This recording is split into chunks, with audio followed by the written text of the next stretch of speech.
Hey friends, it's Quinn, your questioner in the dark. Let me tell you a story that doesn't begin with truth. It begins with a lie. Not petty, not cruel. Stranger. A lie told in the name of harmony. Picture Plato walking through Athens after the world he loved has cracked.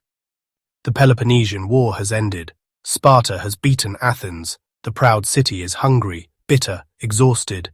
A harsh regime, the 30 tyrants, briefly rules, then falls, and democracy limps back wounded and suspicious. And then, the final blow, the trial of Socrates.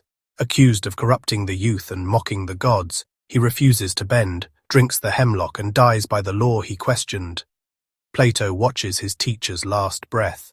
He no longer trusts a crowd swayed by fear and rumor. So he dreams of a city that will never betray itself again. And his solution isn't a sword or a law. His solution is a story, a myth murmured into the ears of the people. You were born from the same earth, but with different metals in your soul, gold to rule, silver to guard, bronze to serve. Believe it, and the city holds. Doubt it, and the seams split. So here's our question.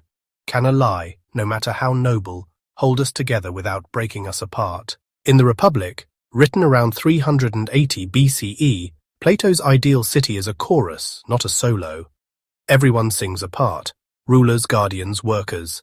But choirs need tuning, and he believes a single story, the noble lie, can tune a whole civilization. Call it founding magic. Tell a child they were born for their role, not by accident but by nature.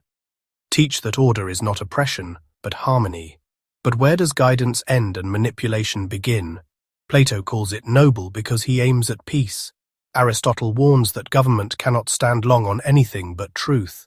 History nods. Myths can unify, myths can blind. Athens after war is fractured. Plato is disillusioned with democracy's chaos, scarred by watching Socrates condemned by the crowd.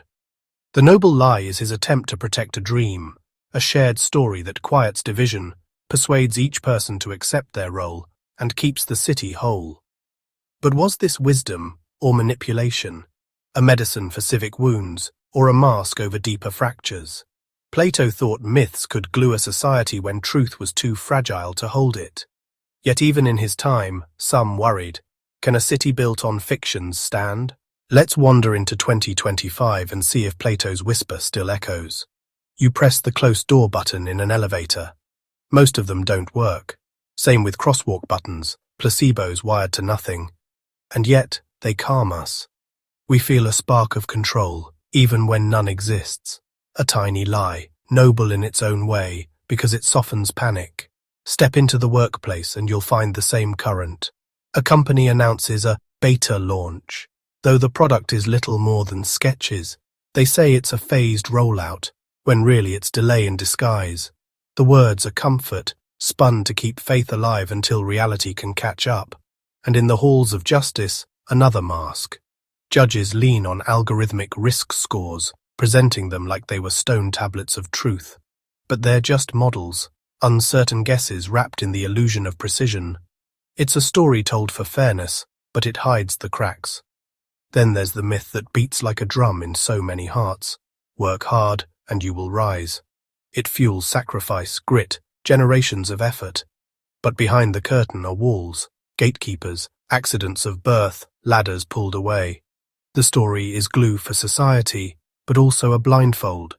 Each of these is a modern echo of Plato's noble lie, not meant to harm but to guide, to soothe, to hold chaos at bay.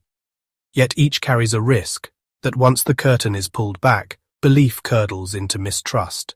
A noble lie works only as long as belief holds.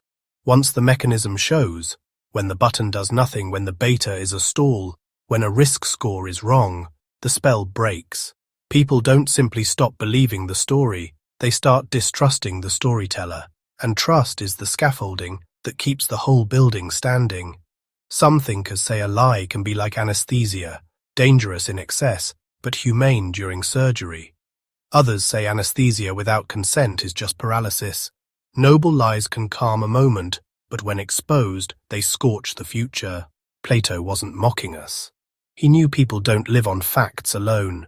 We live on meaning, on shared songs, on a sense that our place in the world is not random. He sensed that story is civic oxygen, but who decides the myth and who pays its cost? A story that keeps one group steady can press another into silence. A lie that comforts today can disillusion tomorrow. The more fragile a society's trust, the more expensive its lies become. So maybe the question isn't lie or not.